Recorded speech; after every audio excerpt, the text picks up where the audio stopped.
बिस्मिल्लाहिर्रहमानिर्रहीम। अस्सलाम वालेकुम नाज़रीन, आप देख रहे हैं सच सवेरा और मैं हूँ हुमार सलान। उम्मीद करते हैं आप सब खैरियत से होंगे, मज़े में होंगे और इस खुशगवार सुबह को एंजॉय कर रहे होंगे। आपकी सुबह को मज़ीद खुशगवार, मज़ेदार और अच्छा बनाने के लिए हम आपके साथ मौजूद हैं। हमेशा की तरह कुछ डिफरेंट से टॉपिक्स लेकर आए हैं जिनकी अहमियत को उजागर करना, जिन पर रोशनी डालना और जिनके हवाले से कुछ सीखना और समझना हम सब के लिए ज़रूरी हो। तो आज का पहला टॉपिक जो है वो बहुत इंटरेस्टिंग है, जिसमें हम माशरती इस्तेहकाम को डिस्कस करने जा रहे हैं। माशरे के इस्तेहकाम को बरकरार रखना हम सब की ज़िम्मेदारी है, इस माशरे के हर फर्द की ज़िम्मेदारी है। हम ये ज़िम्मेदारी कैसे पूरी कर सकते हैं, आज के प्रोग्राम में हम ये डिस्कशन करने जा रहे हैं। जहां हम ज़िम्मेदारियों की बात करते हैं, इस माशरे की तरक्की में, इसके अमन इस्तेहकाम को बरकरार रखने में किरदार अदा करने की बात करते हैं, वहीं हमने देखना है कि क्या हमारे माशरे में बैलेंस है, क्या हमारे माशरे के तमाम तबकात, जो जितने भी तबकात हैं, उनके अंदर बराबरी है, उनके अंदर हमें जो है वो नज़र आता है कि क्या बराबरी की सतह पे इंसाफ किया जा रहा है, बराबरी की सतह पे उनको जो है वो तमाम तर फैसिलिटीज़ मिल रही हैं, या फिर वो एक अच्छी ज़िंदगी गुजार रहे हैं बराबरी की सतह पे। तो तमाम तबकात के हवाले से हम जो है वो डिस्कशन करेंगे आज के पहले टॉपिक में और पहले सेशन में, जिसके हमें बता सकते हैं कि आप माशरे के इस्तेहकाम को बरकरार रखने के हवाले से क्या शेयर करना चाहते हैं, क्या सजेशंस हैं आपके माइंड में कि इस बैलेंस को कैसे जो है हम कायम रख सकते हैं और माशरती तरक्की में अपना किरदार अदा करना क्यों ज़रूरी है। इसमें हम नौजवानों को डिस्कस करेंगे,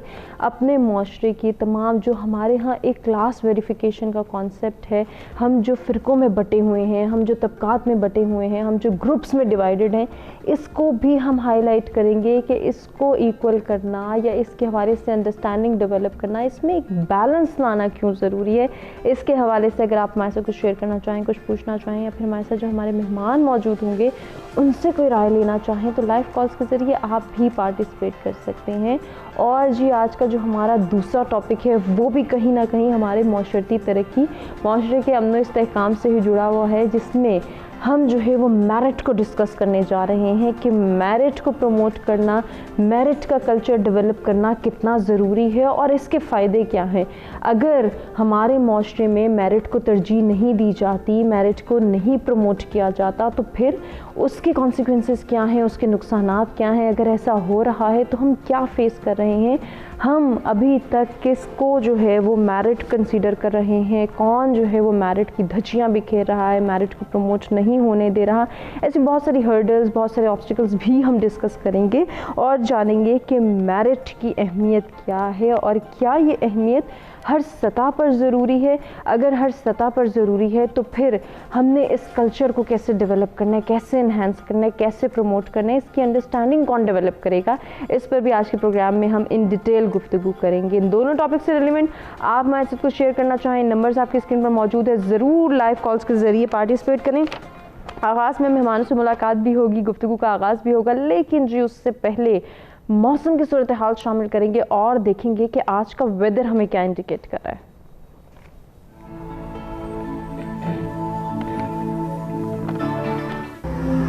स्टार्ट लेंगे इस्लामाबाद के वेदर से। Maximum temperature 32, minimum 16 degree centigrade.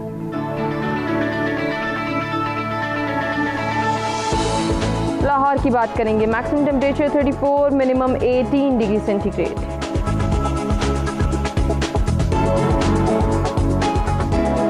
रुक करेंगे कराची का, maximum temperature 36, minimum 24 degree centigrade.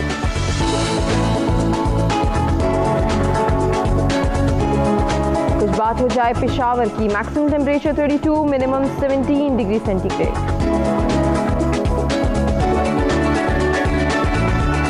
Quetta का हवाला आपको बताएं, maximum temperature 22, minimum 4 degree centigrade.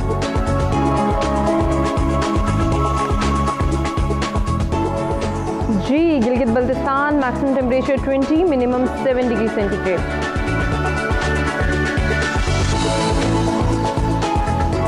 Last में बात करेंगे मुजफ्फराबाद की, maximum temperature 29, minimum 12 degree centigrade आज रिकॉर्ड किया गया है।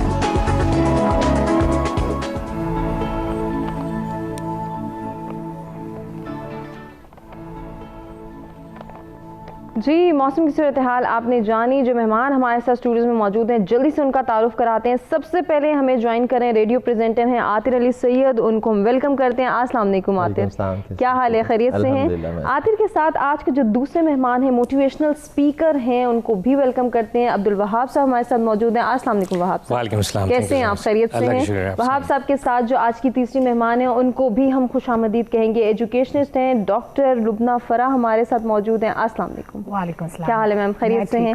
आप सबको वेलकम करते हैं। गुफ्तगू का आगाज़ करना चाहेंगे आतिर से। आतिर, सबसे पहले मैं जो चीज़ डिस्कस करना चाहूँगी वो है माशरती इस्तेहकाम।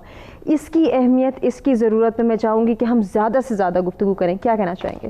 बिस्मिल्लाहिर्रहमानिर्रहीम। माशरती इस्तेहकाम ऑब्वियस सी बात है कि ज़रूरी है एक सोसाइटी को चलने के लिए, एक सोसाइटी को एक दुनिया में नाम रखने के लिए। जैसा कि अब हम जिस दुनिया में रह रहे हैं, जिस वर्ल्ड में रह रहे हैं, वहाँ पे हम स्टेट लेवल पे हैं और हमें एक नाम करना होता है। तो वो सोसाइटी हमारी अगर जो है वो बैलेंस्ड नहीं होगी तो हम किसी भी तबके में, किसी भी क्लास में आगे नहीं जा सकते हैं। तबका और क्लास वहाँ से ही आ गया, लेकिन यह है कि इकनॉमिकली हम उसको देखें, हम उसको एजुकेशनल सेक्टर में देखें, किसी भी तरह से देखें, तो हमें एक इस्तेहकाम की ज़रूरत है। बिल्कुल। और उसमें सबसे पहले कि इस्तेहकाम कहा किसे जाता है, वो है क्या, तो वो बड़ा ज़रूरी है कि उसको डिफ़ाइन कर लिया जाए।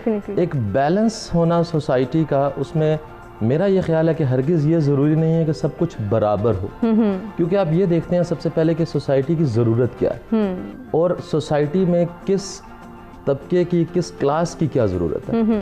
अगर मैं इसको थोड़ा सा आसान करके लेकर चलना चाहूँ तो इसको इनफिरादी हैसियत पे अगर हम लेकर आ जाएँ, तो आपके अगर आपके ये इसमें है कि आपने 3 लोगों को एक ट्रांसपोर्ट प्रोवाइड करनी है, लेट्स से आपने उनको एक साइकिल देनी है, तो आप तीनों को एक जैसी साइकिल नहीं दे सकते हैं। उसकी वजह ये है कि आप तो बराबरी के लेवल पे तीनों को एक साइकिल दे देंगे, लेकिन हो सकता है कि उनमें से एक शख्स माजूर हो सकता है एक शख्स का कद इतना छोटा हो कि वो साइकिल ना चला सकता, और हो सकता है एक शख्स जो है वो उस साइकिल को चलाना ही ना चाहता हो, ये भी पॉसिबल। बिल्कुल ऐसा ही है।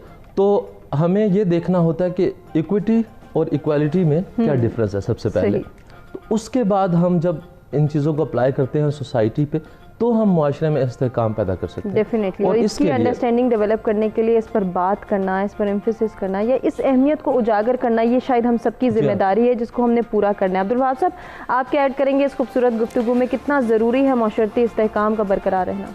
देखिए, मैं ये कहूँगा कि इस्लाम हमें मसावात, अखुवत, बरादरी के दर्ज देता है। बिल्कुल। जब हम मसावात की बात करते हैं तो उसका मतलब ये नहीं है, बिल्कुल मैं अपने साथी से एग्री करूँगा कि हर एक को आप बिल्कुल इक्वल शेयर दें। शेयर अकॉर्डिंग टू सर्विसेज, और जो अगले का इनपुट है, जो मेहनत है, जो उसने काम की है, उसके हिसाब से। लेकिन जब हम मसावात की बात करते हैं तो हम इसमें जो बुनियादी ज़रूरियात हैं एक फ़र्द की माशरे में, उसको गारंटी करते हैं। ऐसा नहीं होता कि हम एक आम फ़र्द को किसी भी वजह से अगर माशरे में दौड़ में वो पीछे रह गए हो, तो हम उसको माशरे के जो गर्म सर्द हैं उसके हवाले कर दें। उसकी हम ग़िज़ा का ख्याल ना करें, उसकी रहाइश का ख्याल ना करें, उसके दूसरे जो माशरती मसाइल है उसका ख्याल ना करें। तो हमें हर एक को उसका शेयर देना है उसकी इस्तेदाद के हिसाब से। अब मसला ये आता है कि चूँकि हम अनफॉर्चुनेटली एक ऐसे माशरे में रहते हैं जो कि एक गैर तरक्की याफ्ता और तरक्की पजीर माशरा है। यहाँ पे जब दौलत की तकसीम इस्लाम के मसावात के जो उसूल हैं उसके तहत नहीं होती, एक आदमी शदीद मेहनत कर रहा है लेकिन उसको महीने के एंड पर जो उसको तनख्वाह मिल रही है, जो उसको हिस्सा मिल रहा है, वो उसकी ज़रूरियात के लिए नाकाफ़ी है। जबकि दूसरा फ़र्द सिर्फ़ और सिर्फ अपनी चालाकी और होशियारी की वजह से दूसरों के हिस्से भी अपने हिस्से में जम कर रहा है और वो अनलिमिटेड लग्जरी की लाइफ गुजार रहा है। तो जब हम अपने माशरे में मसावात नहीं पैदा कर सकते, उसका नतीजा ये निकलता है इंसानों के दरमियान माशी खलीज बढ़ती चली जाती है। बिल्कुल ऐसे ही। अमीर अमीर तर होता चला जाता है, गरीब गरीब तर होता चला जाता है। और जो इस वक्त हमारी सोसाइटी का हाल है, हमारे माशरे का हाल है, मेरा ख्याल है ज़्यादा बेहतर तरीके से हम इसको देख सकते हैं। और ये आप देखें, जो हम हमारी साउथ एशियन साइड है, इसमें ये जो फ़र्क है बहुत ज़्यादा शदीद तौर पे वाज़े है। इसको एड्रेस किया यूरोपियन कंट्रीज़ ने, यूएस साइड पे, कनाडा साइड पे, जहाँ हर जगह वेलफेयर स्टेट्स तो नहीं है, लेकिन उन्होंने कोशिश की है कि वो एक आम आदमी को इतना ज़रूर दें वो रीज़नेबली हंसी खुशी ज़िंदगी गुजार सकें। ठीक।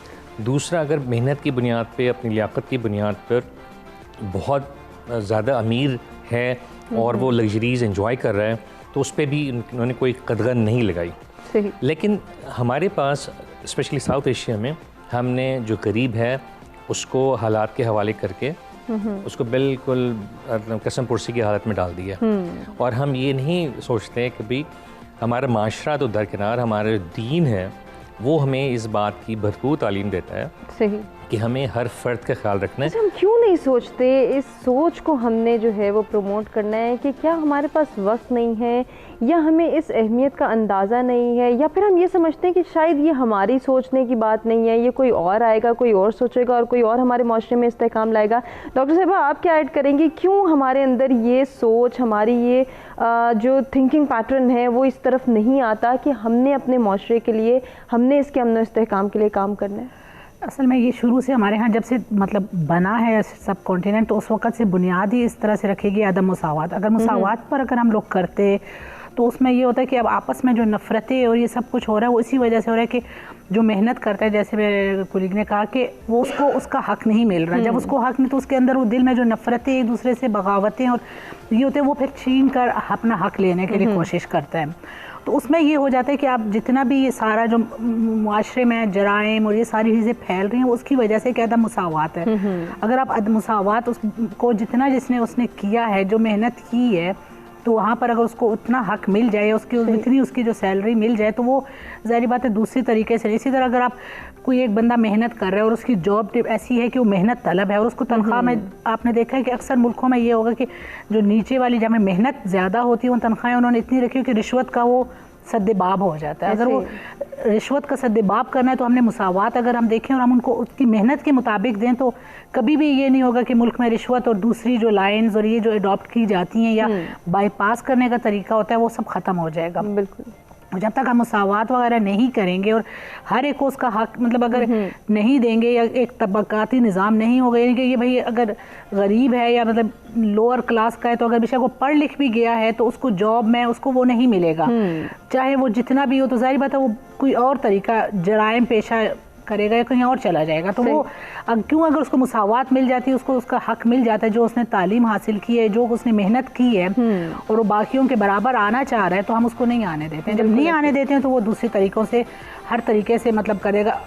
देखेंगे आप कि MA पास होगा, उससे ऊपर की क्वालिफिकेशन होगी, कोई छोटे से छोटी डेस्क पे लगा होगा, तो जाहिर बात है वो उसको अपने आप से जो अंदर से उसकी नफ़रत हो रही होगी साथ वालों से कि ये भाई ऊंची फैमिली का है, मुझसे कम एजुकेशन है, मगर क्यों आगे जा रहे हैं, क्योंकि जाहिर बात है पीछे बैकग्राउंड है, वो भी एक सोच लेके 15 से 16 साल की जितनी भी उसकी मेहनत है वो एक सोच के तहत चल रही है कि मैंने कामयाब होना है, मैंने ये पढ़ना है, लिखना है, मेहनत करनी है, उसके बाद मुझे इसका सिला, इसका फल मिलेगा।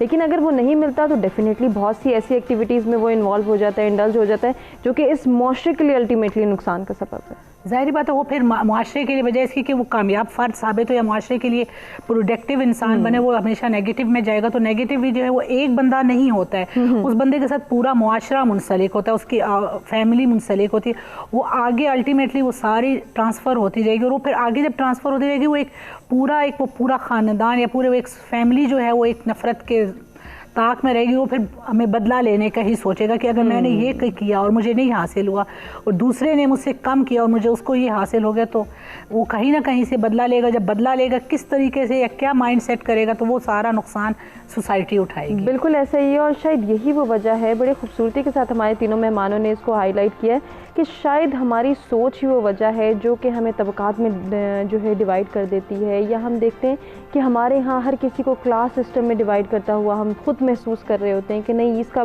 जो है वो ताल्लुक़ फ़लाँ क्लास से है, इसको हम प्रमोट नहीं होने देंगे, या इसका हक बनता है प्रमोशन का, इसका हक नहीं बनता। बहुत सारी ऐसी चीज़ें हैं जो कि हमारे लिए नुकसान का सबब है, हमारी आने वाली नस्ल के लिए नुकसान का सबब है। इन तमाम तर चीज़ों पे हम इन डिटेल डिस्कशन करेंगे। एक ब्रेक की जानिब बढ़ रहे हैं, ब्रेक से वापस आते हैं, कंटिन्यू करते हैं।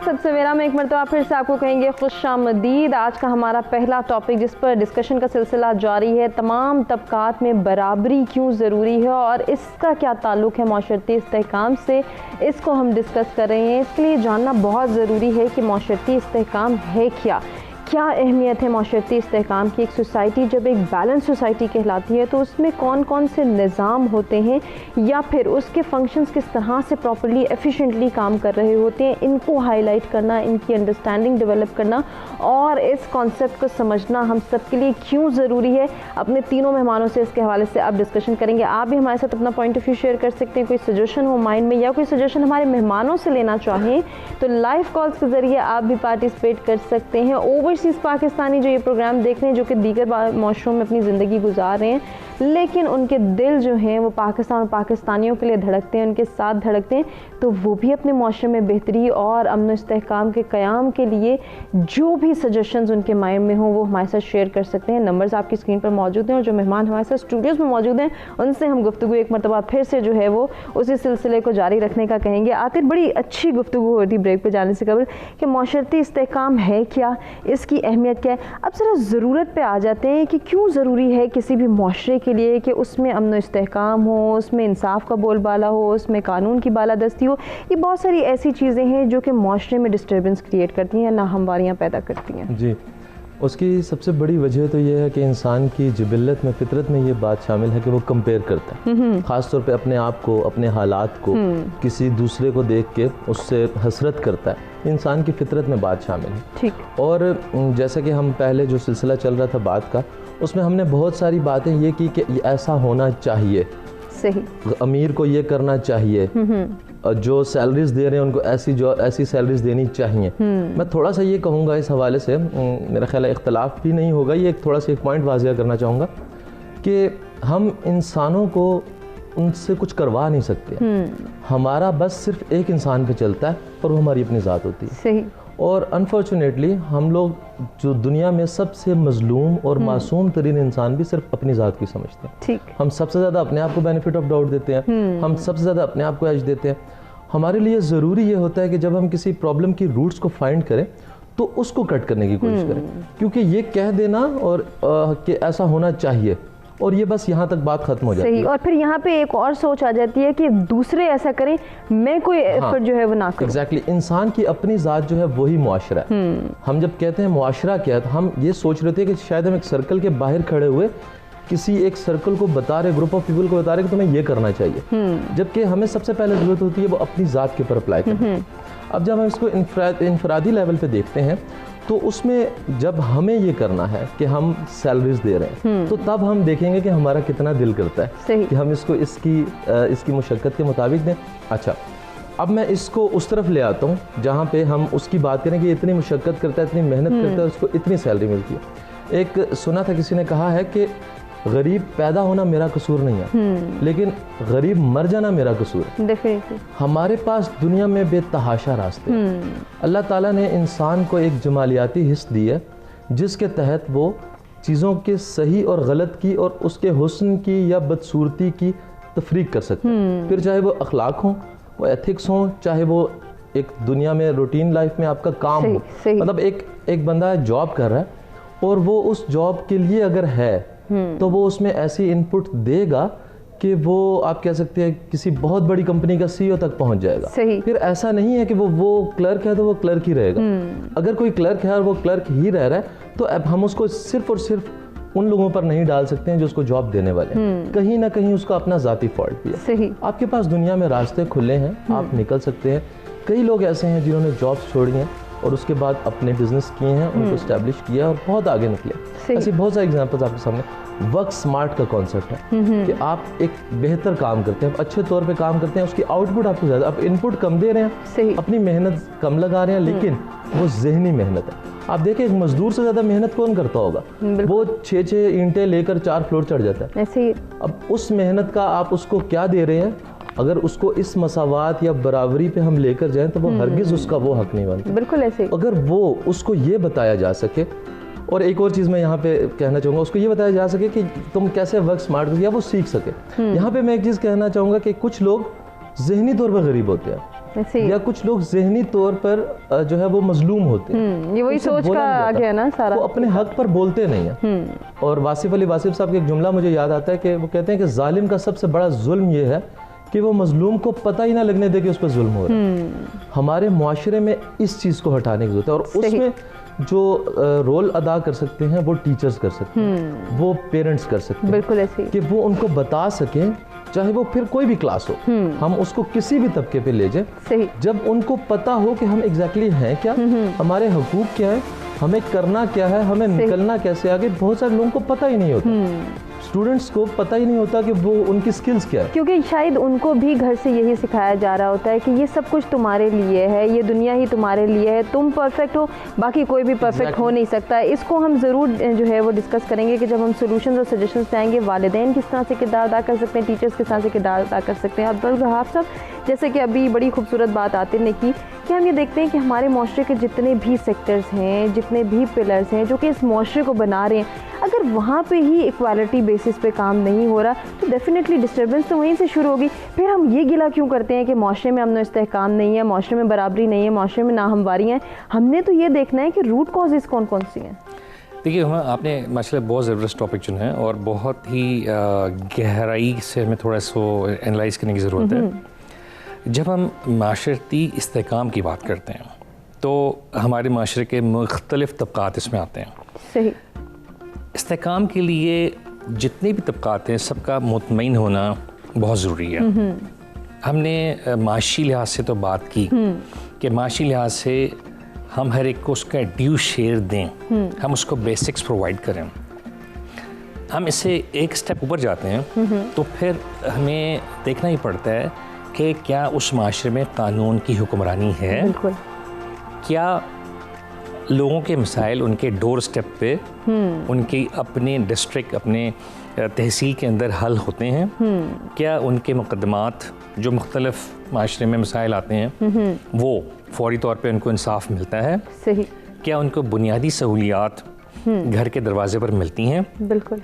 क्या उनको सड़कें जो अपनी बड़ी मुश्किल से कमाई से जो गाड़ियाँ ख़रीदते हैं क्या वो सड़कों पर चल सकती हैं, क्या कोई घर का फ़र्द बीमार होता है तो उसको बहुत ज़्यादा पैसा खर्च किए बगैर इलाज मुआवजे की सहूलत मिलती है, क्या बच्चों के लिए स्कूल्स इस सतह के अवेलेबल हैं जहाँ पे मैं ये नहीं कहूँगा बहुत ज़बरदस्त तालीम दी जाती हो, लेकिन अच्छी तालीम दी जाती हो और मुनासिब पैसों में दी जाती हो।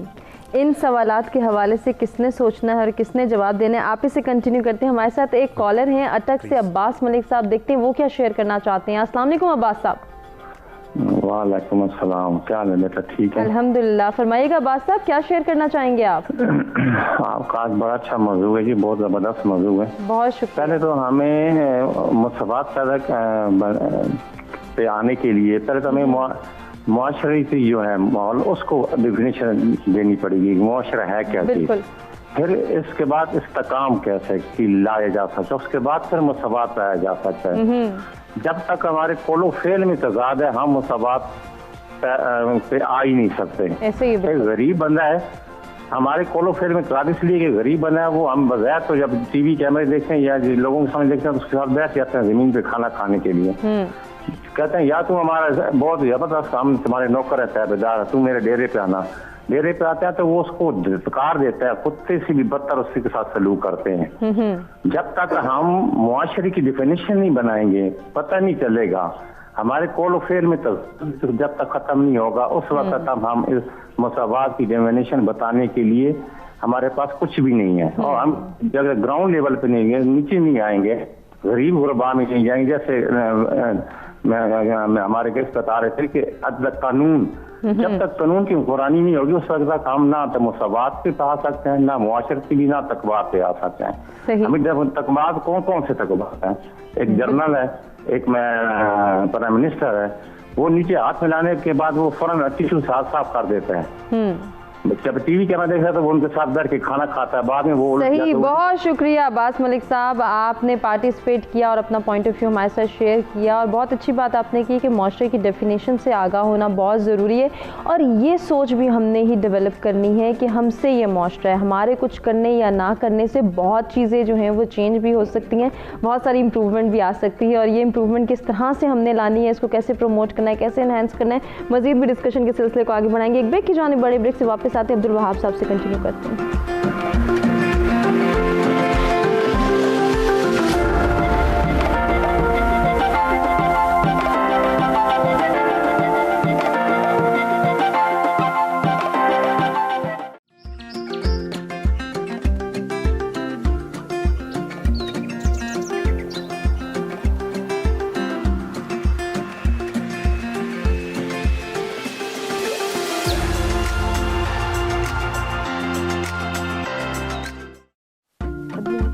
जी वेलकम बैक। सत सवेरा में एक मरतबा फिर से आपको कहेंगे खुशामदीद। इंटरेस्टिंग गुफ्तगू का सिलसिला जारी है जिसमें हम जो है वो माशरे को डिस्कस करें, माशरती इस्तेहकाम को डिस्कस करें और इसका बरकरार रहना क्यों ज़रूरी है, इसके लिए कितनी एफ़र्ट करनी है, कौन एफ़र्ट करेगा, उस पर हम जो है वो ब्रेक पे जाने से कबल बात कर रहे थे। और तमाम तबकात में बराबरी किस तरह से प्रमोट की जा सकती है, तबकाती निज़ाम हमसे क्या डिमांड करता है, इसकी डिमांड्स को, इसकी रिक्वायरमेंट्स को हम कैसे फुलफ़िल कर सकते हैं, इसमें वालिदैन का किरदार, इस सोसाइटी का किरदार, इस सोसाइटी के बुज़ुर्गों का किरदार और हमारे असातिज़ा कराम का क्या किरदार है, हमारे सोसाइटी के जो पिलर्स हैं, जो सेक्टर्स हैं, जो कि फंक्शनिंग हैं, जो कि एफिशिएंटली परफॉर्म कर रहे हैं, उनका क्या किरदार है। इस पर हम अब्दुल वहाब साहब से ब्रेक पे जाने से कल बात करते हैं और हमने कहा था जब हम वापस आएंगे तो बहुत सारे सवालात उठाए थे अब्दुल वहाब साहब ने, उनके जवाब कौन देगा, वो सोच कौन डेवलप करेगा, ये हम उन्हीं से जानेंगे। जी वहाब साहब। पिछली ब्रेक से पहले की बात को आगे बढ़ाते हुए सबसे पहले मैं हमारे जो कॉलर थे अब्बास साहब, जी जी, उनसे एग्री करूँगा और इस प्लेटफॉर्म के तवज्जुह से पूरे पाकिस्तान और अपने बहन भाइयों से ये अपील करूँगा जी कि हमें, चूँकि हम इस्लाम के नाम पे मारज़ वजूद में आए, सबसे पहले हमारा फ़र्ज़ बनता है कि हम माशरे में जो अदम बरादरी है, अदम बराबरी है, और हम जो हमारे लिए सर्विसेज प्रोवाइड करते हैं हम उनको नीची निगाह से देखते हैं। ठीक। बहुत सारे मामलात में हम उसकी तहकीर करते हैं। शहरों में तो हम फिर भी निस्बतन बेहतर हैं। हम अपने जो घर में काम करने के लिए आते हैं, चाहे उसमें माली हो, चाहे उसमें कुक हो, चाहे उसमें घर की मुलाजमा हो, हमारे रवैये निस्बतन बेहतर हैं। लेकिन जब हम देहातों में जाते हैं जहाँ पे मेरे ख्याल है हम चूँकि नेचर से ज़्यादा करीब हैं, तो वहाँ पे ये चीज़ नहीं होनी चाहिए थी। वहाँ हम ये देखते हैं वहाँ पे क्लासेस डिवाइडेड हैं काम की नौइयत की बुनियाद पर। सही। अगर कोई देग बना रहा है, कोई बाल काट रहा है, तो वो बिल्कुल एक हिंदुओं में जिस तरह छूत की बरादरी है उस तरफ गर्दाना जा रहा है। कोई और अगर लोअर लेवल के काम कर रहा है तो वहाँ पे भी उसको कोई इज़्ज़त नहीं है। तो सबसे पहले हमें माशरे पर ये उसूल लगाना होगा कि हमें इंसान को और मुसलमान को और जो भी मज़हब फॉलो कर रहा है उसको इंसान समझते हुए अहमियत देनी है और इज़्ज़त देनी है। सही।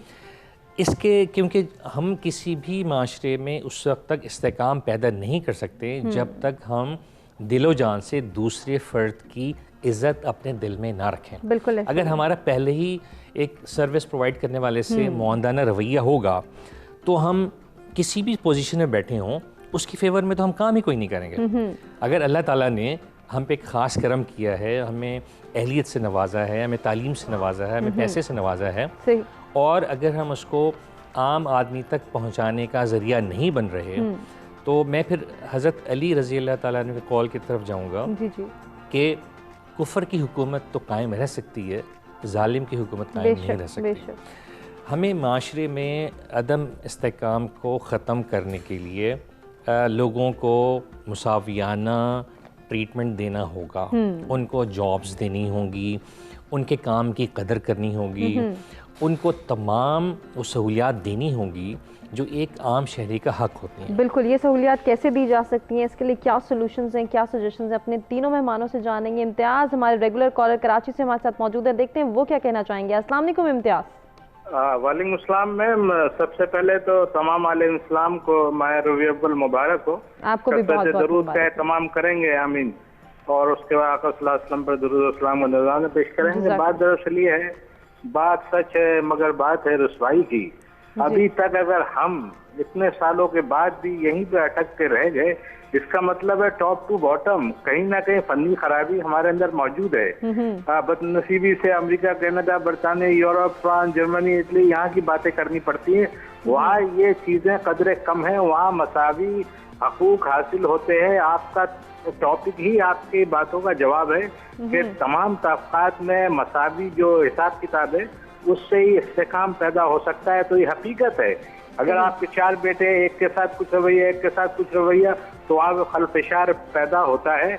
बहुत मेहनत और बहुत कोशिशों की ज़रूरत है कि 73-74 साल हमें आज़ाद हुए हो गया, और अगर हम अपनी कंट्री में, अपने घरों में, अपने मोहल्लों में, अपने शहरों में ये चीज़ें ना कर सके, किसी हद तक तो है, किसी हद तक तो लोग जान देते हैं एक दूसरे पे, उनके हकूक का ख्याल रखते हैं और मसावी हकूक पे कायम दायम रहते हैं। और बात दरअसल ये घूम फिर के वही बात आती है मैम, एक किसी पैसे वाले से, बहुत बड़े पैसे वाले किसी ने कहा, जालिम था, कहने लगे यार तुम अल्लाह के अज़ाब क्यों डरते? तो उसने कहा यार जब मरेंगे तो देखा जाएगा। जब ये सोच पैदा हो जाए तो ये समझ लीजिए कि बहुत बुरा हिसाब किताब हो चुका है कि अगर वो इस बात को समझने के रियलाइज ना हो कि किसी का मसावी हक, किसी का 4 आने भी कोई अगर मार ले तो उसके हक पे डाका होगा। आका सल्लल्लाहु अलैहि वसल्लम आखिरी खुतबे में भी इरशाद फरमाया गया, अगर तुम किसी का नाजायज कोई चीज जब्त कर लो तो जुल्म होगा। बात दरअसल ये है, असातिज़ा, स्कूल, कॉलेज, यूनिवर्सिटी, मदारिस, जहाँ सब तालीम दी जाए वहाँ उसके साथ साथ इस्लामी और अखलाकियात और मसावत और इंसानी हकूक, बिरादरी, भाईचारगी, अखुवत, इनका दर्ज जरूरी होगा। क्योंकि बिल्कुल ये दर्ज जरूरी होगा, और इसी को हम हाईलाइट कर रहे हैं कि हम अपनी जिम्मेदारियों को कैसे पहचान सकते हैं, उनको पूरा कैसे कर सकते हैं। बहुत शुक्रिया इम्तियाज़ साहब पार्टिसिपेट करने का और इतनी अच्छी सजेशन हमारे साथ शेयर करने का। डॉक्टर साहबा, जैसे कि अभी हमारे दोनों पार्टिसिपेंट्स ने भी बात की कि हमें क्या करना चाहिए, मौशरती इस्तेहकाम की क्या ज़रूरत है, और तमाम सेक्टर्स में, तमाम क्लासेस में जहाँ हम डिवीज़न देखते हैं, जहाँ हम देखते हैं कि अमीर अमीर तर हो रहा है, गरीब गरीब तर हो रहा है, जो अथॉरिटेटिव है उसकी बोलबाला है, जो सबऑर्डिनेट्स हैं उनका काम जितना मर्जी अच्छा हो उनको कोई कंसीडर नहीं कर रहा। बहुत सारी ऐसी चीज़ें जो कि हम डिस्कस कर चुके हैं। अब हमने करना क्या है, इस निज़ाम को बदलने के लिए क्या सोल्यूशंस हैं? असल में निज़ाम को बदलने के लिए ये है कि जैसे जिसको जो जितना जैसे करे उसको इतना दिया जाए, सब ने ऐसी तरह का। मगर सबसे बड़ा मसला ये है कि अगर यहाँ पर अगर हम देखते हैं कि यहाँ पे अगर कोई बड़ा चोरी करता है तो उसको शायद माफ़ी मिल जाएगी, छोटा करेगा तो उसको कोई नहीं मतलब छोड़ेगा, उसको उससे बड़ी सज़ा मिल जाएगी। तो उसके लिए ये कि अगर हमने मुसावात करें तो हर तरीके से मुसावात करेंगे। देखें नहीं कि गरीब घर से आया है या अमीर घर से आया है। अगर हमारे यहाँ ये हो जाता है कि अगर गरीब घर से कोई आके कुछ कर देता है तो गरीब का है, तो उसको लाजमी है कि उसके ऊपर सारे कवानीन लागू हो जाएंगे, सारा कुछ करेगा। अगर गरीब है तो उसको चोरी किया तो उसको पहले जेल, अगर इशारा भी जो छोटी सी इशारा काटा है तो देखेंगे तो किसका बेटा है तो बस जाने दें। जबकि बाहर में देखें कि ना अमीर को देखा जाता है ना गरीब, वो ये नहीं देखते हैं कि वहाँ पे मुसलमान, हालांकि इस्लाम में ये कहा गया, वसल्लम ने भी कहा था कि अगर मेरी बेटी भी करती तो मैं उसको भी वही सज़ा देता है जो किसी दूसरे ने की। तो हमारे यहाँ ये नहीं है, कानून का जो है नफाज सिर्फ एक मखसूस तबके पर है और हर तबके पर नहीं हो। अगर हर तबके पर हो जाए तो वहाँ से फिर हमारा मुआशरा, ज़ाहिर बात है, जैसे अभी मैं कुलीग ने कहा कि सबको सेम उनको हुकूक दिए जाएं, सेम उनके साथ कानून किया जाए। अगर हुकूक उनको भी नहीं दे रहे, कवानीन भी उनके साथ वही नहीं कर रहे, उन्हें उस वही तफरका कर रहे हैं कि भाई इसके पास कोई सिफारिश है, इसके पास कोई है तो उसको छोड़ दिया जाए, क्योंकि उसके पास पीछे से सिफारिश आ गई है, उसके ऊपर आप कोई भी वो कवानीन नहीं नाफिज कर सकते। तो जब आप उस पर कवानीन, तो जाहिर बात है फिर वही इजराम बढ़ेगा। जब जरीमा और सज़ा नहीं बराबर चलेगी तो कानून उनके ऊपर नहीं नाफिज होगा तो ज़ाहिर मुआशरा ख़राब ही होता चला जाएगा। तो जब हम वहाँ पे मुआशरे में देखेंगे कि कौन से किस सोसाइटी से, सारी चीज़ों में हमारे यहाँ तो मतलब सारा मुसावात का निज़ाम अगर वहाँ से हम लेके चलें तो इस्लाम में तो सारी चीज़ें पहले से डिफ़ाइन की गई हैं, किस तरह से कैसे करना है, किस तरह से तकसीम करनी है, किस तरह से किसको कितनी उजरत देनी है। यानी कि यहाँ तक है कि खून पसीने खुश्क होने से पहले उसको उजरत दे दी जाए, ये भी नहीं कि लेट किया जाए।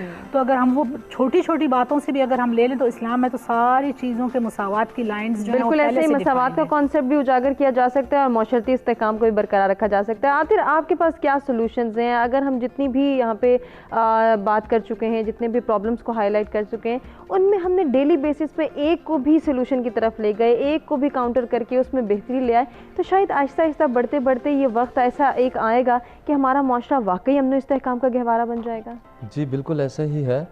वैसे मैं एक चीज़ को क्लियर करता चलूँ कि हम अक्सर बात करते हैं खुलफा राशिदीन के दौर की और कहते हैं कि वैसा दौर होना चाहिए। क्या है कि ये दुनिया की जो तख्लीक है वो इस किस्म की, अगर हम उसको थोड़ा समझें तो ऐसा हो नहीं सकता कि सब कुछ अच्छा ही हो, तो फिर दुनिया के वजूद की कोई वजह नहीं रहती है। सही। क्योंकि जो हमारा बीइंग मुस्लिम एक कॉन्सेप्ट है कि हमें इस दुनिया में भेजा गया और हमें इस दौर से गुजरना है और उसके बाद जन्नत और दोज़ख और रोज़े जज़ा जो है वो हमें मैसर आएगा। तो इसके लिए हमें इसको फ़र्स्ट ऑफ ऑल एक्सेप्ट करके किसी हद तक बेहतरी तक जाने की ज़रूरत है। मैं थोड़ा सा इसको क्लियर करूं अगर, तो जैसे मैंने पहले भी बात की कि हम चाहिए कह सकते हैं ये होना चाहिए, लेकिन वो हमारे कहने से कब मुमकिन हो सकता है?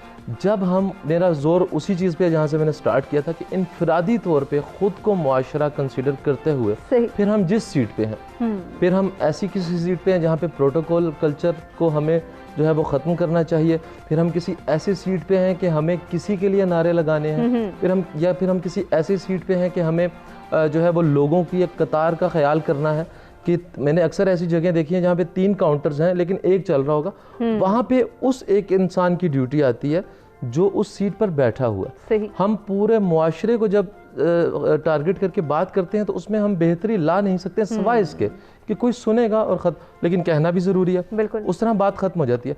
तो हर इनफरादी हैसियत पे हर फर्द को ये ज़रूरत है कि वो अपनी ड्यूटी को समझे कि मेरा काम क्या है। और एक और चीज़ मैं कहता चलूँ कि हम थोड़ा सा डेप्थ में जाके देखें तो चाहे वो कोई कारोबार है, चाहे वो कोई नौकरी है, वो कुछ भी है, चाहे वो एक रेडी है, हम उसको ये समझते हैं कि ये हमारे कमाने का जरिया है। सही। रब ताला ने उसको फजल कहा है, मेरा फजल तलाश करो। बहुत खूब। और जो इंसान, अगर आप सिर्फ अपने नोट पे देखें ना, जो हमारे पाकिस्तान के नोट्स हैं उन पे लिखा हुआ है कि रिज़्क़े हलाल, हसूल रिज़्क़े हलाल एंड इबादत। बिल्कुल ऐसा ही। आतिर कंटिन्यू करेंगे, एक ब्रेक की जानिब हमें बढ़ना है, ब्रेक से वापस आते हैं, आतिर से गुफ्तगू के सिलसिले को आगे बढ़ाते हैं।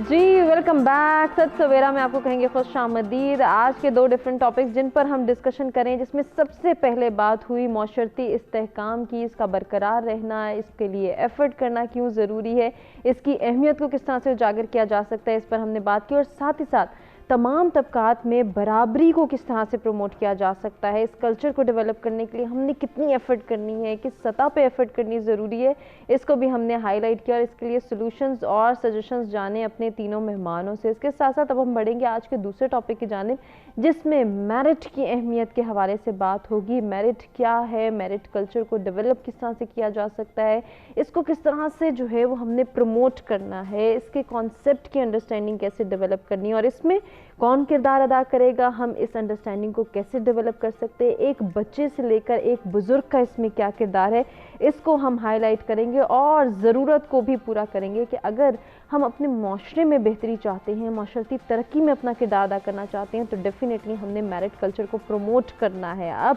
इस पर हम गुफ्तगू के सिलसिले को आगे बढ़ाएंगे। जो मेहमान हमारे साथ स्टूडियोज़ में मौजूद हैं उनमें आतिर अली सैयद हैं, मोहम्मद अब्दुल वहाब साहब हैं और डॉक्टर लुबना फरा साहिबा हैं, जिनसे हम इन दोनों टॉपिक्स के हवाले से बात करें। और आपसे भी कहेंगे कि आपके पास कोई सोल्यूशन हो, कोई सजेशन देना चाहें आप इन दोनों टॉपिक से रेलिवेंट, या फिर कोई सजेशन लेना चाहें हमारे तीनों मेहमानों से, तो लाइव कॉल्स के जरिए आप भी पार्टिसिपेट कर सकते हैं। नंबर्स आपकी स्क्रीन पर मौजूद हैं। ब्रेक पे जाने से कबल हम आतिर से गुफ्तगू कर रहे थे, बड़ी इंटरेस्टिंग बात हुई थी, सोल्यूशंस जान रहे थे आज के पहले टॉपिक के हवाले से कि माशरती इस्तेहकाम जहाँ बरकरार रखना है, वहीं हमने जो है वो इस तबकाती निज़ाम को भी किसी हद तक बेहतर बनाना है, इसकी इम्प्रूवमेंट के लिए आप बात कर रहे थे। आतिर, आप उसी को कंटिन्यू कीजिए। जी, मैं ये अर्ज़ कर रहा था कि हम जब कोई भी काम कर रहे हैं तो अल्लाह ताला ने उसको कहा है कि मेरा फजल तलाश करो। हम उसकी जो उजरत ले रहे हैं और हम दे रहे हैं तो वो भी अल्लाह ने हमें एक वसीला बनाया किसी को वो फजल देने का। तो उसमें यह है कि जब हम उसको ये नहीं, अक्सर आप लोगों से बात सुनेंगे वो कहेंगे यार चलता है, आप किसी कोई कुछ गलत कर दे कारोबार में किसी चीज़ में तो वो कह देंगे चलता है, होता है, सभी करते हैं, दुनिया ही ऐसे करती है, दुनिया ही ऐसे करती है। अगर और लेकिन आप देखेंगे तो कि वो दीन पे बड़े पक्के हैं, तस्बीहां भी हैं, सब कुछ है, तो वो इस चीज़ को समझते नहीं है कि दीन बेसिकली अखलाकियात ही सिखा रहा है आपको। यकीनन इबादत जो है वो तो हमारी ज़रूरत है खुद को अल्लाह से जोड़ने की, लेकिन दीन आपको अखलाकियात ही सिखाने आया और वो आपकी पूरी ज़िंदगी में आती है। तमाम तर चीज़ों में आपको अखलाकियात को लेके चलना होता है। एक सेब की रेड़ी जिस पर ऊपर अच्छे सेब हैं, पेटी सेब की, और उसमें ऊपर अच्छे सेब हैं और नीचे जो है वो सेब ठीक नहीं है, वो कोई हुक्मरान नहीं रखवा रहा, वो कोई किसी गैर मुल्की साजिश नहीं है, वो एक इनफिरादी लेवल पे एक मजदूर कर रहा है, बिल्कुल ऐसे जो कि कोई एक बुजुर्ग एक गरीब आदमी लेकर जाएगा बेचने के लिए आज के दिन के लिए, और वो सर पकड़ के बैठा होगा कि आज मेरे बच्चे रोटी नहीं खा सकते हैं क्योंकि मेरे साथ ये हो गया। इनफिरादी लेवल पे इन चीज़ों को समझने की ज़रूरत है, तब हम सोसाइटी में इस्तेहकाम ला सकते हैं। और मसावात की जो बात है उसमें जो देने वाले हैं, जिनका हाथ ऊपर है, उनको ये देखने की बड़ी ज़रूरत है कि इक्विटी क्या है, इक्वालिटी क्या है, किसकी कितनी ज़रूरत है, उसको किस तरह से दिया जाए कि उसकी ज़रूरत पूरी होती है। तो हम मुआशरे और में ज़रूरत के साथ साथ अगर दूसरों के हुकूक के हवाले से भी हम जानना शुरू कर दें कि किसका क्या हक है, वो क्या डिज़र्व करता है, क्या वो मेरिट पे है, और हमने उसको, ये हमारी रिस्पॉन्सिबिलिटी है कि हमने उसका ये राइट देना है, तो डेफिनेटली ये सोच बेहतर हो सकती है, ये मुआशरा बेहतर हो सकता है। अब्दुल वहाब साहब, आज का जो हमारा दूसरा टॉपिक है मेरिट के हवाले से, आप क्या कहेंगे, मेरिट को समझना क्यों ज़रूरी है और फिर इसकी अहमियत को उजागर करना, इस ज़रूरत को पूरा करना, उसके लिए हम बाद में बात करेंगे। हुमा, मैं सबसे पहले कहना चाहूँगा कि बड़ा इस लिहाज से बहुत अच्छा टॉपिक है कि शायद हमारे माशरे में इस वक्त लोग भूल चुके हैं कि मेरिट का मतलब क्या है और मेरिट क्यों ज़रूरी है। देखें, मेरिट जो है बेसिकली किसी की अहलियत का मयार है। किसी भी काम, किसी भी फील्ड में हमें बेहतरीन सलाहियतों के हामिल अफराद चाहिए होते हैं ताकि उस काम को हम बेहतरीन तरीके से सरंजाम दे सकें। अगर हम जो मोस्ट सेंसिटिव एरियाज़ हैं, फॉर एग्जांपल मेडिसिन है, हम एक फिजिशियन बनाते हैं, हम एक सर्जन बनाते हैं, कमर्शियल फ्लाइंग है, एयरफोर्स की फ्लाइंग है, इसमें हम पायलट्स को भर्ती करते हैं। हमें एक ऐसा सिस्टम चाहिए होता है कि हम लोगों की जो इस्तेदाद है उसको टेस्ट करें और टेस्ट करके जो बेहतरीन परफॉर्म करने वाले हैं, बेहतरीन सलाहियतों के अफराद हैं, उनको हम वो जॉब दें ताकि हम बेस्ट रिजल्ट्स पा सकें। अब एक सर्जन को अगर हम 20 अफराद में से एक हॉस्पिटल में के लिए रिक्रूट करते हैं 2 सर्जन्स को, जिनकी सलाहियतें तो हैं लेकिन जो बेहतरीन सलाहियतों के हामिल नहीं हैं, और समझ लें कि उस हॉस्पिटल में लोगों का, मरीजों का बहुत रश है, सही। अब उनका जो आउटपुट होगा, लोगों की जो सेटिस्फैक्शन होगी, वो उस मयार की नहीं होगी। लेकिन अगर हम वहाँ पे बेहतरीन सलाहियतों वाले अफराद लगाएंगे तो लोग भी मुतमईन वहाँ से जाएंगे, वो खुद काम से मुतमईन होंगे और आप मुल्क को आगे लेके बढ़ेंगे। ठीक। इसी तरह एक पायलट है, कमर्शियल पायलट है। यूजुअली हम एक पायलट के ज़िम्मे ऑलमोस्ट 150 से 400-500 अफराद की ज़िंदगियाँ उसके हाथ में होती हैं अल्लाह ताला के बाद। अब अगर वहाँ पे मेरिट पे सिलेक्ट हुआ बेस्ट पायलट नहीं बैठा होगा, एक ऐसा पायलट बैठा होगा कि जो पायलट तो है लेकिन वो उस शोबे में अपनी आला तरीन महारत का मुजाहरा नहीं कर सकता मुख्तलिफ वजूहात की बुनियाद पर, तो हम बेसिकली उन जो मुसाफिर अफराद हैं उनकी ज़िंदगियों से खेल रहे होंगे। और ये किताबी बातें नहीं है, ऐसा हो भी चुका है, हम अपने इर्द गिर्द देखते भी हैं। बिल्कुल। हमारे माशरे में पिछले 20, 25, 30 साल से जो तनज़्ज़ुली आई है, उसकी सबसे बड़ी वजह ये है कि हम मेरिट का कत्लेआम कर रहे हैं। हम बेहतरीन सलाहियतों के अफराद को सिफारिश ना होने की बुनियाद पर, बावजूद इसके कि वो अहल होते हैं, उनको ऊपर नहीं आने देते, और जो लोअर लेवल, लोअर साइड पर होते हैं, ठीक है, मैं ये नहीं कहता कि मुकम्मल तौर पे आरी होते हैं वो, लेकिन उनके अंदर जो सलाहियत है उनकी निस्बत बहुत कम होती है, हम उनको ऊपर लेकर आते हैं। नतीजा क्या होता है हमारा आउटपुट डिस्टर्ब होता है, हमारे मरीज़ मरते हैं, बिल्कुल, हमारे जहाज़ क्रैश होते हैं, मुख्तलिफ और फील्ड में हमारे पुल गिरते हैं, हमारे पास और दूसरे लातादाद मसाइल आते हैं। आपको ये जान के हैरत होगी, मैं कोट नहीं करूँगा, पिछले दिनों इस्लामाबाद का एक वाक़या है कि मेरी एक डॉक्टर से बात हुई, एक सर्जरी चल रही थी डिलीवरी के दरमियान में। सीनियर डॉक्टर ने जो एनेस्थीसिया का इंचार्ज था उससे पूछा, उसने सिंपली जवाब दिया कि मैडम शी इज़ नो मोर। नतीजा वहाँ पे ये बरामद हुआ या पता ये लगा कि उसने एनेस्थीसिया ही नहीं दिया था प्रॉपर तरीके से। जब मज़ीद इन्वेस्टिगेशन हुई तो पता लगा कि मुल्क के एक दूर रफ्तार इलाके से उसकी जो MBBS था वो रिलायबल नहीं था, लेकिन डिग्री उसके पास थी। अब आप ये देख सकती हैं कि उसने एक इंसानी जान ले ली, पता नहीं कितनी जानें ली होंगी, वजह सिर्फ यही थी कि वो मेरिट पे सिलेक्ट नहीं हुआ। बिल्कुल, और ये मेरिट का कल्चर ही हमने प्रमोट करना है ताकि हम अपने माशरे में बेहतरी ला सकें और अपनी आने वाली नस्ल को बेहतरी की जानिब जो है वो डायरेक्ट कर सकें। तो डॉक्टर अबा, ये मेरिट का कल्चर समझाना किसकी जिम्मेदारी है कि क्यों ज़रूरी है मेरिट?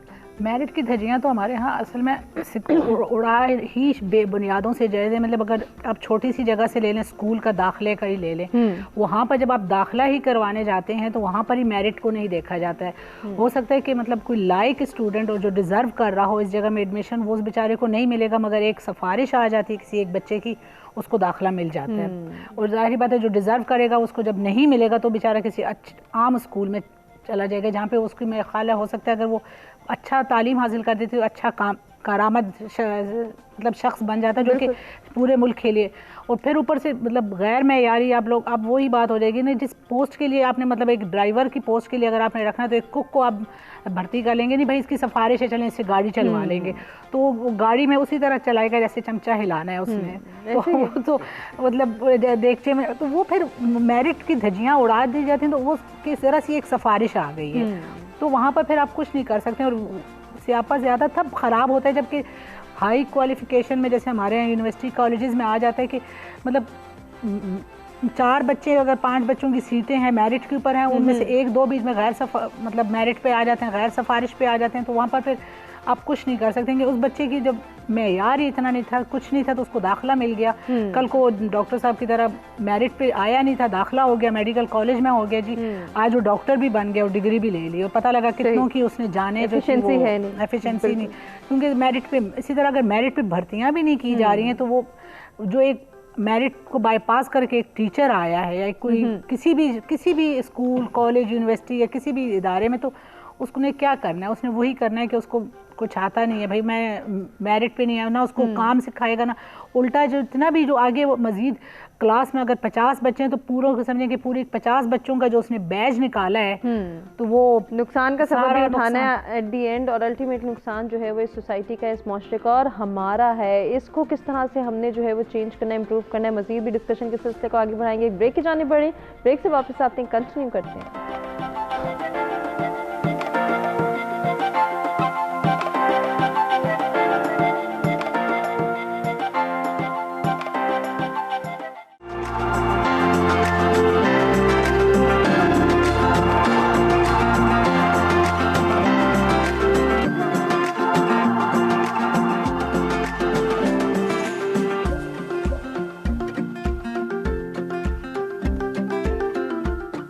जी वेलकम बैक। सवेरा में आपको कहेंगे खुश आमदीद। इंटरेस्टिंग गुफ्तगू का सिलसिला जारी है जिसमें मेरिट की अहमियत को हम जान रहे हैं और इस अहमियत को हम कैसे उजागर कर सकते हैं, मेरिट के कल्चर को किस तरह से प्रमोट किया जा सकता है, ये कितना फ़ायदेमंद है हमारी सोसाइटी के लिए, हमारे बच्चों के लिए, हमारे नौजवानों के लिए। इस पर ब्रेक पे जाने से कबल हम बात करते हैं, उसी को कंटिन्यू करेंगे। आतिर से जानेंगे कि उनका क्या पॉइंट ऑफ व्यू है, मेरिट कल्चर का प्रमोट होना क्यों ज़रूरी है। आतिर जी, इसका भी ताल्लुक हमारे पहले टॉपिक से बनता है कि मुआशरे में इस्तेहकाम के लिए बहुत ज़रूरी है। सही कि जब आप सलाहियतें किसी की, उसकी बुनियाद पे उनको कुछ भी, चाहे वो एडमिशन्स हों, चाहे वो जॉब्स हों, और वही तमाम चीज़ें जो पहले डिस्कस हो चुकी हैं कि उससे क्या नुकसानात हो सकते हैं। उसके अलावा एक चीज़ मैं कहना चाहूँगा, ऐड करना चाहूँगा जो हो सकता है, वो ये है कि जब किसी की जब हक तलफी होती है, एक इंसान जो सलाहियत रखता था जो मेरिट की बुनियाद पर एक सीट को हासिल कर सकता था, वो किसी भी फील्ड में हो, और उसकी जगह कोई दूसरा आ जाता है, तो आपने अल्टीमेटली उस दूसरे इंसान को जो मेरिट पे था उसको आपने एक, जिसे कहेंगे कि उसके अंदर एक चीज पैदा हो जाएगी, नफरत, और फिर वो उस नफरत को ड्रेन करेगा। बिल्कुल। और वो कहीं पर भी ड्रेन हो सकती है। वो एक पूरी वेव है जो पूरे मुआशरे को डिस्टर्ब बिल्कुल, एक नेगेटिविटी जो है वो हमने खुद से उसके अंदर इनकलकेट कर दी कि अब तुम्हारे लिए कोई दरवाजा नहीं है। बिल्कुल। और वो उसका एक तो फर्स्ट ऑफ ऑल उस एक शख्स के साथ नहीं, वो पूरे मुआशरे से नाला हो जाता है कि जो मेरा हक था, जो मेरी मेहनत थी, वो मुझे नहीं मिली और अब मैं मुआशरे से बदला लूंगा। तो आप एक मुजरिम को जन्म देते हैं। जब आप मेरिट की बुनियाद पर, अल्टीमेटली उस इंसान से भी नुकसान हो रहा है जो मेरिट पर नहीं आया, वो तो हो ही रहा है। जिस तरह इन्होंने बताया कि वो डॉक्टर से गलती हो गई या पायलट से, जो भी होगा वो नुकसान है ही, लेकिन जो अहल इंसान था आपने उसको भी खराब कर दिया। जी हाँ, मुआशरे में उसका वो सबको डिस्टर्ब करेगा, अपनी नेगेटिविटी को कैसे ड्रेन करेगा। और मैं आपको एक और चीज़ इसमें कहूँ कि सबसे बुरी बात, क्योंकि इंसान को रब ताला ने जो जहन दिया है उसके पास इख्तियारात बहुत है, वो कुछ भी कर सकता है। वो चाहे तो सच बोले, चाहे तो झूठ बोले, चाहे तो किसी को मारे, चाहे तो किसी की मार खा के भी चुप रहे, वो कर सकता है। तो अपने ऊपर खुद एक पाबंदी रखता है, और ये चीज़ें इंसान को बेखौफ करती हैं कि वो अपने ऊपर वो पाबंदी हटा देता है। वो कहता है कि अब मुझे, मेरे साथ ये हुआ, गो कि मुझे मालूम है कि किसी का हक मारना गलत है, लेकिन मैं अपना बदला इससे लूंगा और मैं ये करूंगा। और फिर वही बात आती है ना कि ये सोच डेवलप हो चुकी है कि सब ये कर रहे हैं, मेरे ना करने से कौन सा फर्क पड़ा है, मैं भी कर लेता हूं। ना करने से क्या फर्क पड़ता है। और वो उसका बदला जब लेने जाता है मुआशरे से, तो वो अपना हक समझ के छीनता है, क्योंकि वो जो सीट थी जो उसको नहीं मिली, वो सीट का बदला वो यहाँ से ले रहा है कि मेरा ये हक है, अब मैं छीनूंगा। और फिर वो उस चीज को आप रोक नहीं सकते, वो फिर आगे बढ़ती चली जाती है। वो फिर तो चेन चलती जा रही है, एक ने एक की हक तलफी की, दूसरा उसका बदला लेगा किसी और की हक तलफी करके। बिल्कुल। तो इस चेन को ब्रेक करने के लिए अंडरस्टैंडिंग डेवलप कैसे की जा सकती है? इसको एक देखें, जब हम अंडरस्टैंडिंग को डेवलप करने की बात करते हैं तो फिर मैं वही कहता हूँ कि इनफिरादी लेवल पर तमाम चीज़ों को देखा जाता है। जो इस चीज़ को सिलेक्ट करने वाले हैं, और वही फार्मूला कि ड्यूटीफुल हर इंसान को होना है अपनी ड्यूटी में। बिल्कुल ऐसे ही है कि जब वो उस ड्यूटी पे है कि उसको मेरिट की बुनियाद पर लोगों को जो है वो सीट्स देनी है या एडमिशन्स देने हैं, तो वो अपनी ड्यूटी के साथ अगर दयानतदार नहीं है, तो वो उसको इस चीज़ का इदराक होना चाहिए कि कितना बड़ा जुर्म कर रहा है, मुआशरे को कितना बड़ा नुकसान देने जा रहा है। क्योंकि वो एक तोहफा जिसको हमारे यहाँ मिठाई या अंडर द टेबल या ये बच्चों के लिए मिठाई कहा जाता है, उसको ये समझाने की ज़रूरत है कि ये कितना बड़ा जुर्म कर रहे हो, तो इससे माशरे में कितने बड़े नुकसानात हो सकते हैं। और कल को कोई तुम्हारा अपना उसकी जद में आ सकता है। बिल्कुल आ सकता है। कल को तुम्हारा अपना कोई गन पॉइंट पे जो है वो उसके साथ स्नैचिंग हो रही होगी, और वो आप पता करोगे तो वो जब रो के बयान देगा तो वो बताएगा कई जगहों पे आपको, और उनके पास ये जस्टिफिकेशन है। अनफॉर्चुनेटली हम इसको कहेंगे हमारी बदकिस्मती है कि आप किसी यंग जो है वो स्नैचर को पकड़ेंगे और उससे जब आप पूछेंगे तो वो आपको ये रुदात जब सुनाएगा तो आप उसको जस्टिफाई कर नहीं सकते हैं। लेकिन उसको क्या जवाब दिया जाए कि उसके साथ ये हुआ माशरे में कि उसने बड़ी मेहनत की, सी गांव से उठ के आया, पढ़ाई की, और जॉब की तलाश में जब निकला तो उसको पता लगा कि कोई साहब थे जिनका फोन आ गया। और इससे बड़ा टॉर्चर किसी इंसान के लिए क्या होगा कि वो बैठा हो सामने और उसका इंटरव्यू हो रहा हो और एक कॉल आए और जो इंटरव्यू रहा है वो जी सर जी सर जी सर कह के फोन बंद करे और उसको कह दे कि आप जाएं। शायद यही वो इनसिक्योरिटी है कि आजकल के छोटे से बच्चे को भी ये कहा जाता है कि बेटा तुम अपनी मेहनत करो लेकिन रेफरेंस हम भी तलाश करें, कोई लिंक हम भी ढूंढ रहे हैं। अब्दुल वहाब साहब, इसमें जो हमारे बड़ों का किरदार है उसको क्या चेंज करना जो है आसान है, या फिर ये बहुत मुश्किल हो गया कि एक कल्चर डेवलप हो गया, हमारे करने या ना करने से कोई फ़र्क नहीं पड़ेगा, चलो हमारे बच्चे की ज़िंदगी संवर जाएगी? हमें देखें, ये लाजिम और मलज़ूम है कि अगर हमने माशरे को आगे लेके जाना है, तरक्की देनी है, तो हमें अपने माशरे के तमाम अफराद को ये बताना होगा कि तमाम मनफी रुझानात से गुरेज करें, अपने बच्चों को बेहतरीन तालीम दें, बेहतरीन तरबियत दें, और उनके सरश्त में ये बात पैदा करें कि भाई आपने अपनी अहलियत की बुनियाद पर आप जो कुछ बनना चाहते हो, अगर वो चाहते हैं इंजीनियर बनाना है लेकिन बच्चे में अगर वो जर्म्स नहीं है और उनको उसके लिए सवारिश की ज़रूरत पड़ती है, तो मैं यही रिकमेंड करूँगा बेहतर है उसको इंजीनियर ना बनाएं। अगर उसमें कोई और क्वालिटी है, वो टीचर बन सकता है, वो कोई अच्छा टेक्निकल हैंड बन सकता है और उस फील्ड में मकाम पैदा कर सकता है, तो उसको पर्ची के बगैर, सिफारिश के बगैर उधर जाने दें, क्योंकि माशरे में हर जगह पे बेहतरीन सलाहियतों के हामिल अफराद की ज़रूरत है।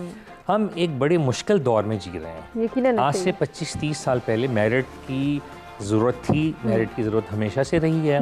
हमें बेहतरीन सलाहियतों के अफराद हर फील्ड में चाहिए होते हैं हमेशा से। लेकिन पिछले 10-15-20 सालों में मैं कहूँगा कि हम दुनिया के लेवल पर एक ऐसी नहज पर आ चुके हैं कि अगर हमने आगे सर्वाइव करना है तो हमें अपने बेहतरीन अफराद को आगे लाना होगा। अगर मैं आपको मिसालें दूँ, अमेरिका की मिसाल दूँ, चाइना की मिसाल दूँ, जापान की मिसाल दूँ, इन्होंने ऑलमोस्ट तरक्की की मेराज छू ली है। क्यों छुई है? इसी वजह से कि इन्होंने अपनी सलाहियतों के बेहतरीन अफराद ऊपर लेकर आए हैं, चाहे वो इंडस्ट्री हो, कॉमर्स हो, मेडिकल की फील्ड हो, इंजीनियरिंग की फील्ड हो, ट्रेड की फील्ड हो। आप देखेंगे उनमें जो बेहतरीन उनके अफराद हैं वो डीलिंग कर रहे हैं और दुनिया में अपना मकाम पैदा कर रहे हैं और दुनिया पे छाते चले गए हैं। जबकि हमारी तरफ हाल ये है कि हमारे जो अहल अफराद चूँकि आगे नहीं आ पाते, मुंतखब नहीं हो पाते, सही। हमने अपने बहुत सारे लीडर्स बाहर ऐसे भेजे हैं कि जो इंटरनेशनल फोरम्स पे उनके अंदर इतनी कैपेबिलिटी ही नहीं थी या है कि वो अपना मौक़िफ़ सही तरह से बयान कर सकें।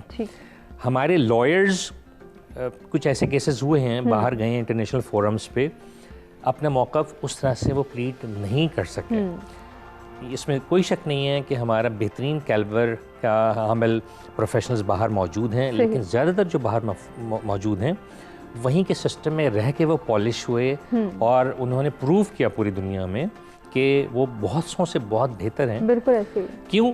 वहाँ पे मेरिट की बालादस्ती है। वहाँ पे हर फर्द अपनी सलाहियत के हिसाब से आगे आता है। सही। और जिस रोल में वो एक लीड कर सकता है या अपनी बेहतरीन सर्विसेज प्रोवाइड कर सकता है, वो करता है। और शायद ऐसा नहीं है कि वहाँ पे लिबरलाइज किया जाता है या हम सेगमेंटाइज कर देते हैं कि फ़लाँ का बेटा है इसलिए इसका तो हक है, फ़लाँ की बेटी है इसको तो कोई कुछ कह नहीं सकता, मैं फ़लाँ की बीवी हूँ तो मुझे तो किसी ने कुछ रोकना नहीं है, टोकना नहीं है। डॉक्टर साहब, बड़े ऐसे हमारी नाहमवारियाँ हैं सोसाइटी की और बड़ी तल्ख हकीकतें हैं जिनको हमने किसी हद तक कंट्रोल करना है। लेकिन कंट्रोल तो तब करेंगे जब हम उस फैंटेसी से निकलेंगे, क्योंकि आज का बच्चा, आज का नौजवान भी यही सोच रहा है, अगर मैं फ़लाँ का बेटा होता तो शायद मेरा सर्वाइवल बड़ा आसान होता, मैं तो हर जगह स्कोप में चला जाता, मैं तो एग्जिस्टेंस कर सकता था अपनी, लेकिन मेरा तो बाप जो है वो नहीं उस तरह से वो कर सकता।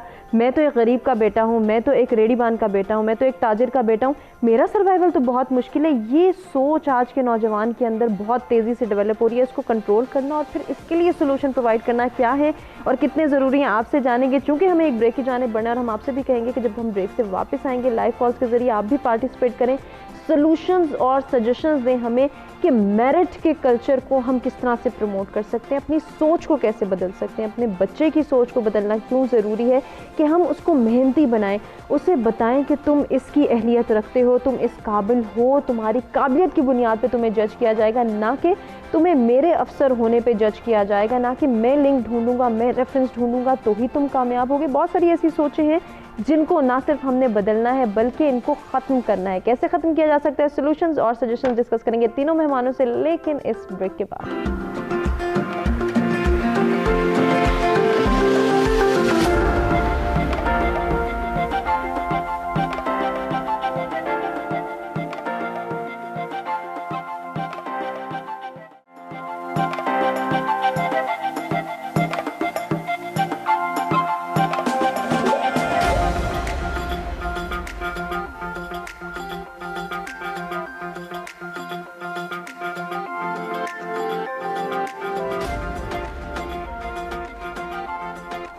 जी, मेरिट की अहमियत हर सतह पर उजागर करना ज़रूरी है, ये है हमारा आज का टॉपिक जिस पर हम डिस्कशन कर रहे हैं। और अब टाइम है कि हम तमाम तर मेहमानों से गुफ्तगू करें और उनसे सॉल्यूशंस और सजेशंस की बात करें कि मेरिट कल्चर को हम किस तरह से प्रमोट कर सकते हैं और मेरिट कल्चर को प्रमोट करने के लिए एफर्ट कौन करेगा। तो गुफ्तगू का आगाज़ करना चाहूँगी आतिर आपसे, आपके पास क्या सॉल्यूशंस हैं, क्या सजेशंस हैं, कैसे हम जो है वो मेरिट कल्चर को प्रमोट कर सकते हैं? जी बिल्कुल, वही बात कि एक शेर मुझे याद आता है कि ये कदम कदम बलाएं ये सवाद कुए जाना, वो यहीं से लौट जाए जिसे ज़िंदगी हो प्यारी। क्या बात है। और इसमें तंज़न ये बात कही गई है कि ज़िंदगी जो है वो बड़ी मुश्किल है, वहाँ पे कहीं आपको अपने ऊपर जो है वो काबू रखना होता है, क्योंकि झूठ बोलना बहुत आसान है, एक छोटी सी एग्जांपल के तौर पे कहूँ, लेकिन कहाँ झूठ बोलकर जो फ़ायदा है उसको तल्फ करके सच बोला जाए, ये सीखना पड़ता है। यकीनन। तो ये ज़िंदगी में सीखना है। फिर जब हम सीखते हैं और अपनी ज़ात के ऊपर इसको अप्लाई करते हैं तो फिर हम मुआशरे में मसावात की वजह भी बन सकते हैं। हम मेरिट के ऊपर जो है लोगों की सिलेक्शन जब करने लगते हैं तो भी कर सकते हैं। यानी कि फिर अखलाकियात के तमाम पहलुओं को हम छूते हैं। तो हर इंसान को अल्लाह ताला ने इंसान के अंदर जबिली तौर पर यह चीज़ रखी है कि वो अच्छे और बुरे में फ़र्क महसूस कर सकता है, खुद से महसूस। आप एक बच्चे को कहते हैं कि ये अच्छा है, छोटा सा बच्चा, उसके बाद वो आपको खुद बताता है कि ये अच्छा लग रहा है, ये बुरा लग रहा है, ये अच्छा लग रहा है, ये बुरा लग रहा है, ये खूबसूरत है, ये बदसूरत है। आपने उसको एक चीज़ बताई होती है। तो इंसान के अंदर ये फितरी तौर पर चीज़ मौजूद है। सही, सिर्फ थोड़ा सा उसको पॉलिश करना और एनहांस करने की ज़रूरत है। वहाब साहब, आप क्या सजेस्ट करेंगे, मेरिट के कल्चर को कैसे प्रमोट करें? जी, मैं आदिल की बात से एग्री करते हुए इसको थोड़ा सा आगे बढ़ाऊंगा। देखिए, ज़रूर, सॉरी, तो इनफरादी जो है जो कोशिश है उसका अपना असर बहुत है। सही। लेकिन जब तक हम इसको इज्तिमाई तौर पे लागू नहीं करेंगे और हम सब मिल बैठ कर, मेरे ख्याल में हमें सेंसिटाइज करने की ज़रूरत है मुख्तलिफ फोरम्स पे कि एक दफ़ा हम कुर्बानी दें और ये डिसाइड कर लें कि अब हमने जो काम करने हैं वो मेरिट पर करने हैं। सही। और गवर्नमेंट को ज़ाहिर लीडिंग रोल प्ले करना पड़ेगा, गवर्नमेंट को आगे आना पड़ेगा, उनको इस चीज़ का ना सिर्फ अनाउंस करना पड़ेगा बल्कि इसको इंश्योर करना पड़ेगा कि एटलीस्ट गवर्नमेंट के जितने डिपार्टमेंट्स हैं वहाँ पे हर जगह पे मेरिट का नफाज किया जाए और किया जाए। सही। साथ ही साथ जो प्राइवेट सेक्टर है, आप देखें जब गवर्नमेंट साइड पर ये चीज़ शुरू होगी तो बहुत आराम से प्राइवेट सेक्टर वो उसको फॉलो करेगा और गवर्नमेंट का ये फ़र्ज़ है उसको फॉलो करवाएं। लेकिन इस पे ज़ोर दिया जाना चाहिए कि हम इनफरादी तौर पर इस पे कायम हो जाएं कि हमारी जो बका है वो सिर्फ और सिर्फ मेरिट में, अदरवाइज़ हमारी अपनी ज़िंदगियां भी दाव पे लगी रहेंगी और हमारी जो आने वाली नस्लें हैं वो भी तबाह बर्बाद होंगी। बिल्कुल ऐसा ही है। ये सोच डेवलप किस तरह से हो सकती है, एजुकेशन के ज़रिए लोगों की सोच बदली जा सकती है। तो हम डॉक्टर लुबना से पूछते हैं कि वो क्या सजेस्ट करेंगे, किस तरह से एक टीचर, एक उस्ताद जो कि इस मुआशरे का एक अहम सतून है, वो ये सोच बदल सकता है। जाहिर बात है, अगर हम बचपन से लेके बच्चों को अभी से हम शुरू कर दें तो एक पूरी जो अगली कुछ अरसे में जनरेशन आ जाएगी उसको एक लाइन क्लियर हो जाएगी कि बच्चे तुमने खुद करना है और खुद ही आगे सिलेक्शन होगी, अब मेरिट के बगैर नहीं होगी। और तब आप जाके देखेंगे कि जो नेक्स्ट आने वाली पूरी जनरेशन है वो मेरिट को पहले से डिफाइन करके आएगी कि माइंड में कि मैंने अगर कुछ अचीव करना है तो मेरिट की बुनियाद पे करेंगे, अगर नहीं लेंगे तो हमें कुछ नहीं मिलेगा। चाहे हमारे पीछे कोई बहुत बड़ी पोस्ट पे फादर हो या मदर हो तो हमें कुछ नहीं मिलने वाला है अनटिल अनलेस हम लोग मेरिट पर आए हैं। मगर हमारे यहाँ अनफॉर्चुनेट सीन ये है कि अभी इनकी बात से मैं एग्री भी करती हूँ, डिसएग्री ये कि अगर प्राइवेट सेक्टर को देखा जाए तो वहाँ पे क्यों प्रोटेक्शन अच्छी नज़र आ रही है हमें प्राइवेट इदारों में, इसलिए क्योंकि वहाँ पे मेरिट को बहुत ज़्यादा अहमियत दी जाती है। वहाँ पर वही काम आप किसी भी प्राइवेट को दे देते हैं तो अच्छा काम हो जाता है, जबकि वही अगर इदारा किसी सरकारी इदारे में था तो वो क्यों अच्छा नहीं, क्योंकि वहाँ पे सारी भर्तियाँ जो हुई थी वो सारी मेरिट को बाईपास करके हुई हैं। कोई भी प्राइवेट तालीमी इदारा है वहाँ से बच्चे अच्छे क्यों निकल रहे होते हैं, वहाँ पे भर्तियाँ ही मेरिट पे अच्छी की जाती हैं। जब आप एजुकेशन में किसी में टीचर को ऐसे को भर्ती कर जिसको नॉलेज की जगह का नॉलेज पढ़ाएगा तो वो मेरिट को तो बाईपास करके आया होगा। जब वो मेरिट को बाईपास करके आएगा तो जाहिर बात है पूरी लॉट, तो हमें पूरा एक मतलब सिस्टम को ये देना चाहिए कि इस तरफ से भर्तियों को और प्लस हम अपने बच्चों को शुरू से उनके माइंड को, क्योंकि इंसान तो है वो तो फितरत पे पैदा होता है, आगे से हमारी सोसाइटी उसको अच्छा या बुरा या नेक या ख़राब बनाती है। तो अगर हम मुसावात चाहते हैं तो सारों को हुकूक मिलेंगे तो मेरिट पे मिलेंगे ना, मेरिट का नफाज होगा तो हुकूक मिल सकते हैं, अगर मेरिट का नफाज ही नहीं तो किसी को हुकूक ही नहीं मिलेंगे। तो मेरिट हम लोगों ने खुद करना है, मेरिट ने किसी ने बाहर से आके हमारे ऊपर मेरिट के लाइन्स और कुछ नहीं करो। अल्हम्दुलिल्लाह इस्लाम में ये सब चीज़ें पहले से हैं, मगर ये कि हमें अपने आप का रिवाइवल करना है और दोबारा से उसको पढ़ना है और समझना है कि ये मेरिट के उसूल हैं, ये कवायद और ज़वाबित हैं, ताकि हम उसको कर सकें। और जो आगे आने वाली जनरेशन है हम उनको समझाएंगे, हम कह देंगे बच्चे तुमने इस तरह पढ़ना है तो तुम्हें मिलेगा, मेरिट के ऊपर कुछ है नहीं है तो ख़त्म, कुछ नहीं करना। बिल्कुल कॉम्प्रोमाइज़ नहीं किया जा सकता। ये सोच इनकलकेट करनी है तरबियत के ज़रिए अपने बच्चों में, अपने नौजवानों में। बहुत ही खूबसूरत सजेशंस और सोल्यूशंस हमारे तीनों मेहमानों की जानिब से आए। लुबना साहिबा, आपसे गुजारिश करूँगी कोई मैसेज हमारे व्यूअर्स को देना चाहें? मैसेज मैं यही देना चाह रही हूँ कि आप लोग भी अगर ये कोई आके ना कहे कि भाई मैं उसकी मिसेज हूँ या मैं उसका बेटा हूँ, या वो ये सोच अगर आप निकाल दें और आप सोचें कि मैं भाई इस पाकिस्तान को एक हिस्सा हूँ और मैं अगर ठीक हो जाऊंगा तो बाकी भी ठीक होंगे, तो जाहिर सी बात है ये एक सोच पूरी एक आम सोसाइटी का हिस्सा बन जाएगा। बिल्कुल, और माशरे को तब्दील कर सकती है, इम्प्रूवमेंट ला सकती है। अब्दुल वहाब साहब, आपका क्या पैगाम है हमारे व्यूअर्स के लिए? मैं ये पैगाम देना चाहूँगा कि अपने अंदर से ज़ात पात बरादरी सिस्टम को मुकम्मल तौर पे ख़त्म करें। तमाम मुलाजमीन, तमाम वो अफराद जो ज़िंदगी की दौड़ में पीछे रह गए हैं उनको इज़्ज़त दें और उनको अपनी फैमिली का फ़र्ज समझें, सबको साथ लेके चलें। क्या बात है, क्योंकि उसी वक्त फिर हम आगे उस नहज पे पहुंच सकेंगे। बिल्कुल, और बराबरी की सतह को कायम कर सकेंगे। जी आतिर, आपका क्या पैगाम है? जी, मैं ये पैगाम दूंगा कि रब ताला ने इंसान को एक मयार दिया, अहसन तकवीम, अशरफुल मखलूकात, उस मयार को कायम रखे तमाम पहलुओं में ज़िंदगी के। शेर है कि ये ज़रूरी है कि आंखों का भरम कायम रहे, नींद रखो या ना रखो, ख्वाब मयारी रखो। क्या बात है, बहुत खूबसूरत पैगाम। और इसी पैगाम के साथ हम आज के इस प्रोग्राम का इख्तिताम करना चाहेंगे। तमाम मेहमानों का शुक्रिया अदा करेंगे जिनसे बहुत कुछ सीखने का मौका मिला, और उम्मीद करते हैं कि नाज़रीन आपको भी हमारा आज का प्रोग्राम पसंद आया होगा, जिसमें हमने माशरती इस्तेहकाम को डिस्कस किया, इसको बरकरार रखना क्यों ज़रूरी है, इसकी अहमियत क्या, और इसके लिए हमने क्या एफर्ट्स करनी है वो भी आपने जानी। इसके साथ साथ मैरिट कल्चर को किस तरह से प्रमोट किया जा सकता है उस पर भी हमने गुफ्तगू की। उम्मीद करते हैं आपको प्रोग्राम पसंद आएगा। अपने फीडबैक से आगाह कीजिएगा, अपना ख्याल रखिएगा। आपसे चाहेंगे इजाज़त, अल्लाह के बाद।